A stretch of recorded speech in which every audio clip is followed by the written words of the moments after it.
શરૂઆત સપ્તાહનું છેલ્લું trading session સિરીઝનું પહેલું સેશન, પરંતુ જે ફેબ્રુઆરી સિરીઝ આપણે ગૌરંગજી માર્કેટ માટે જોઈ 3% સુધીનો એક ઘટાડો નિફ્ટી માટે, વેલ્યુએશન કન્સર્ન જે છે, અર્નિંગ્સ આપણે જોઈએ આ સિરીઝમાં, એફઆઈએસનું સતત એક વેચવાલીનું આપણને પ્રેશર અને ટ્રમ્પ ટેરિફ ટેરર કે ટેન્ટ્રમ એ તો છે જ જે આપણે જોઈ રહ્યા છીએ. અને હવે ગઈકાલે આપણને એ પણ અનાઉન્સમેન્ટ જોઈ રહ્યા છીએ, વધુ 10% ટેરિફ ચાઇના પર લગાવવાની વાત છે, કેનેડા મેક્સિકો પર 25%.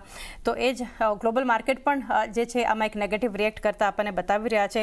તો ઓવરઓલ કઈ રીતે હવે તમે ફેબ્રુઆરી સિરીઝને તમે જોઈને હવે આગળ શું એક ફોકસમાં રાખવું જોઈએ અહીંયાથી? ઘણો આભાર ચાંદની આપનો. સૌને પ્રણામ અને શુભ પ્રભાત અમારી તરફથી. અમેરિકામાંથી સમાચાર રાષ્ટ્રપતિ ટ્રમ્પના ટેરિફને લઈને, ટિપ્પણીઓને લઈને મારા ખ્યાલથી આવનારા ભવિષ્યમાં બી પ્રતિક્રિયા આવતી રહેશે, કારણ કે ઘોષણા જે રીતના આવશે, સમાચારો જે રીતના આવશે ટેરિફને લઈને, એની પ્રતિક્રિયા અવશ્ય બજાર આપશે. ચાઇના, મેક્સિકો, કેનેડા આ બધા પર તો પહેલાથી એમને ઘોષણા કરી દીધેલી, પણ વધુ ટેરિફ લાગશે ચાઇના પર એની પણ ઘોષણા થઈ છે. સ્પષ્ટીકરણ આવશે જેમ જેમ એમ આપણને વધારે પડતું માહિતી મળશે.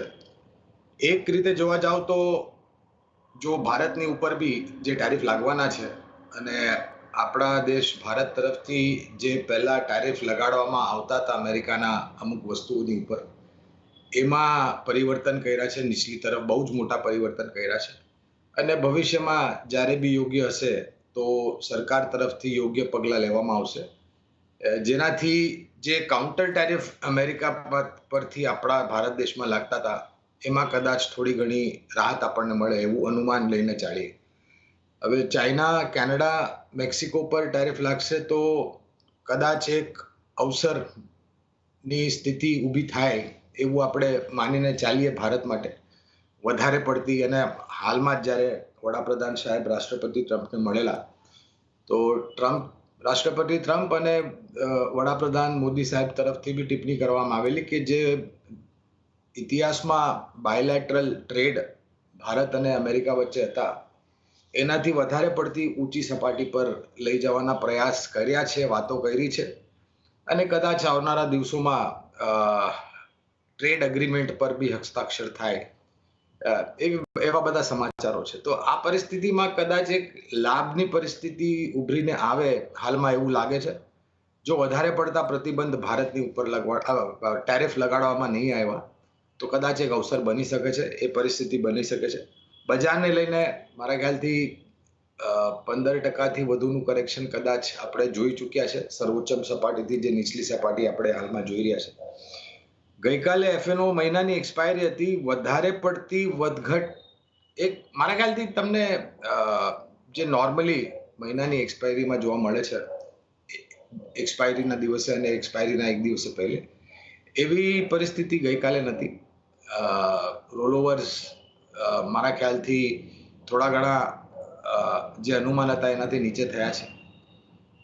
દાયરાબંધ બજાર રે કદાચ અહીંયાથી થોડી ઘણી નીચલી સપાટી જોવા મળે, કારણ કે તમે જે ટિપ્પણી કરી વિદેશી સંસ્થાગત રોકાણકારો તરફથી જે વેચવાલી છે એ હજુ બી સમાપ્ત નથી થઈ, ઓછી બિલકુલ થઈ છે. જે આપણે પહેલા આંકડા જોતા હતા ચાંદની, એના કરતાં નીચલી સપાટી આપણે જોઈ રહ્યા છે. તો કદાચ વોલેટાઇલિટી બી બજારમાં જે છે ઇન્ડિયા વિક્સ એ બી થોડી ઘણી સ્થિરતા બને, જેનાથી એક પ્રયાસ થશે કે આપણે આ જ સપાટીની આસપાસ દાયરાબંધ કારોબાર કરીએ અને એક નીવ બનાવવાના પ્રયાસ કરીએ.